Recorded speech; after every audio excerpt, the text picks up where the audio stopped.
Sinungalingan yun. Sa kanya nang galing yun eh. Mm. Si Luis Tro ang una nagsabi, we will conduct a mini trial. Napakasinungaling talaga yung mga palibasa kasi eh. Mga testigo, sinungaling din. Ayan.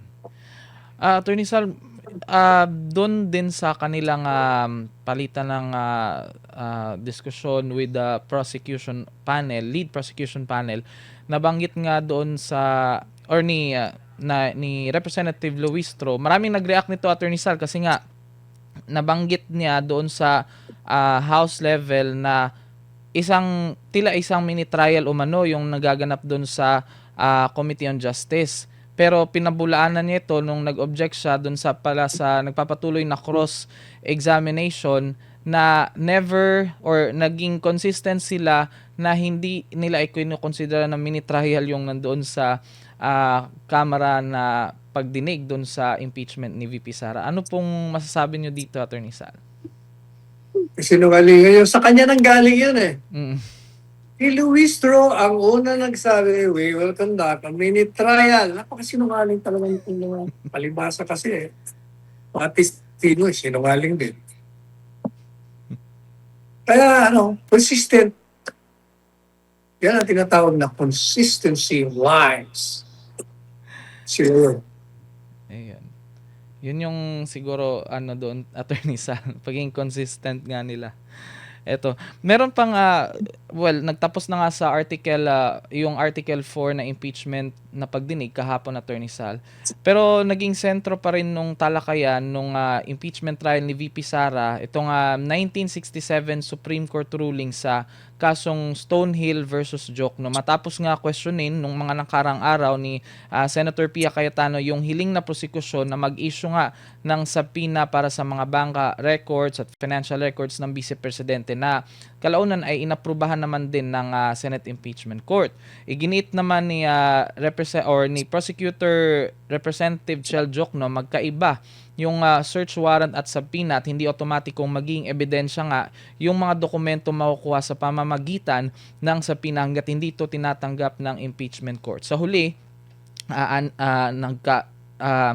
kinalaunan nga ay naging aprobado nga ito sa panig ng impeachment court at regarding para sa mga nanonood ngayon, Attorney Salha, regarding to sa kaso nga ni Stonehill versus Jokno, ano po ba yung pagkakaiba or tama po ba yung naging desisyon ng Senate Impeachment Court ng paglalabas nga ng subpoena sa mga financial records ni VP Sara in relation din dun sa kasong or sa jurisprudence na nabanggit, Attorney? Unang-una, napaliwanag ko na yan eh. Hindi dapat talaga binigyan ng grant yung motion of prosecution. Kasi, unang-una, ang hinihingi na ng subpoena napakalawak. Yung tax records, bank accounts, involving 20 years. Kaya ang impeachable offense refers only to your actions while you are an impeachable officer. Madalit sabi, vice president lang dapat. Pero, taas pa nila. Pangalawa, bago ka mag-issue ng warrant, kung grounded, merong basihan, kailangan ipakita mo muna na maliban dun sa SALN, maliban sa bank records, meron kang ebidensya na nagkamal ka ng pera sa pamamagitan ng illegal na paraan. Madaling sabi, gaya ng example na ginawa ko, kung meron kang 5 million na pera ngayon, ngayong taxable year, pero 5 years ago, meron ka lang isang 1 million. Hindi yung ibig sabihin na ito ay ill-gotten wealth. Pwede sabihin unexplained kasi hindi pa napapaliwanag eh. Tatawagin ka ng BIR o ididemanda ka. Ang tinatawag na unexplained wealth, pag halimbawa, 5 milyon nakita, 1 million ka 5 years ago, kung meron ka pang nakita outside of the SALN na mga kayamanan niya, halimbawa, sa SALN mo, nilagay mo isa lang kotse mo, pero nakakuha ka ng certification sa LTO ng 5 sa sakyan mo, o di may problema ka na. Meron ka ng ebidensya, pwede ka na pumunta sa hukuman, Your Honor. We would like to seek the issuance of a subpoena for this. Kasi lumalabas na may ill-gotten wealth dito.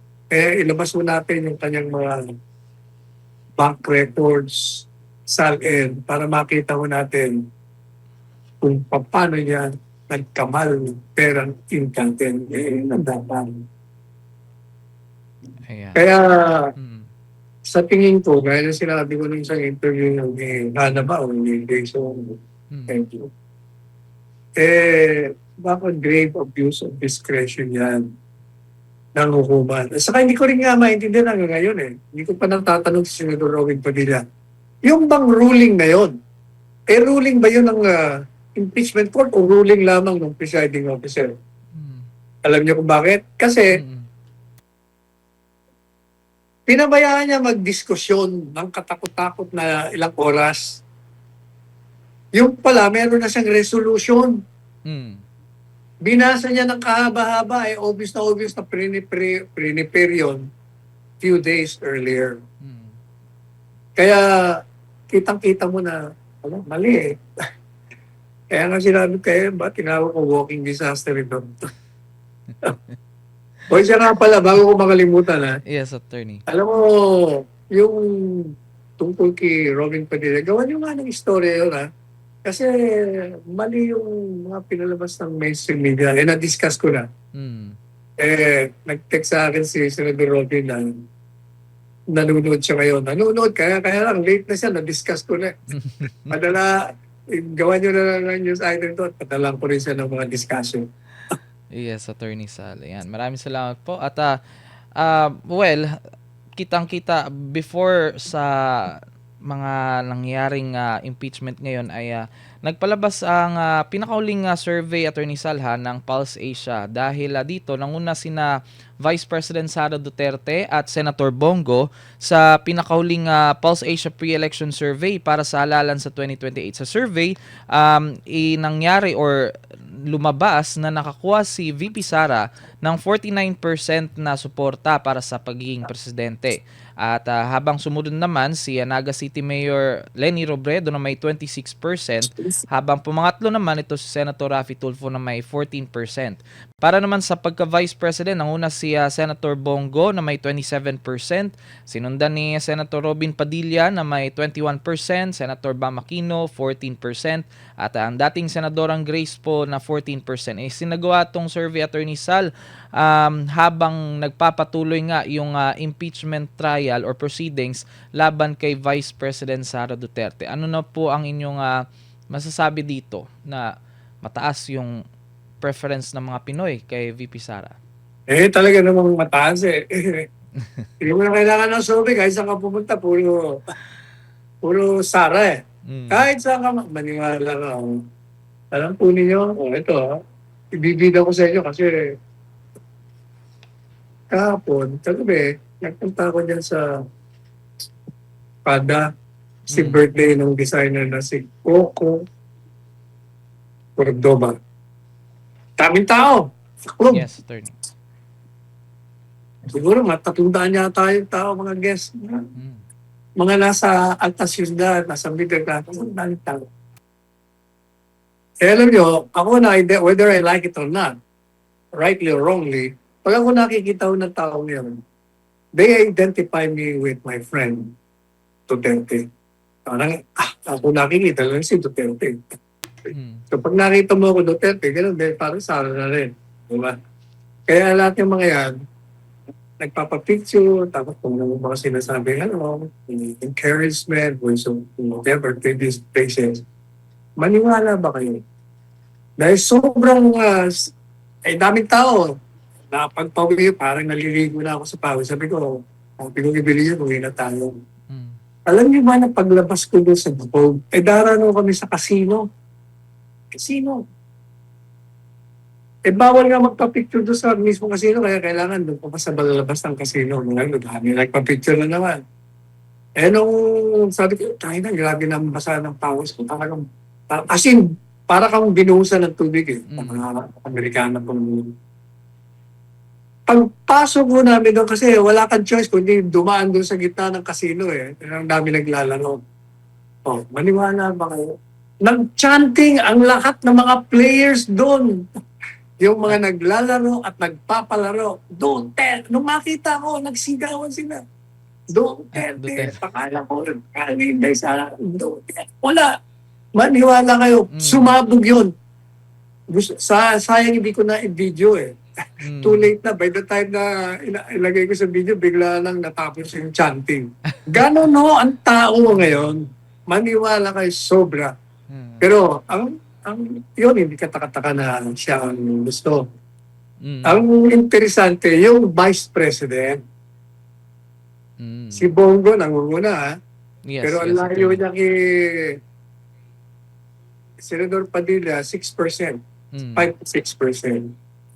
Kita nyo, di ba? Kasasabi ko lang kanina, Oh. ito, magba-Vice President to. Eh, dalawang yan. So, sila dalawang ngayon naglalaban. Mm. So, either or sila, magiging Vice President. Pag naging Vice President ka na, next step is presidency. No? Okay, mangyayari na naman yun. Mm.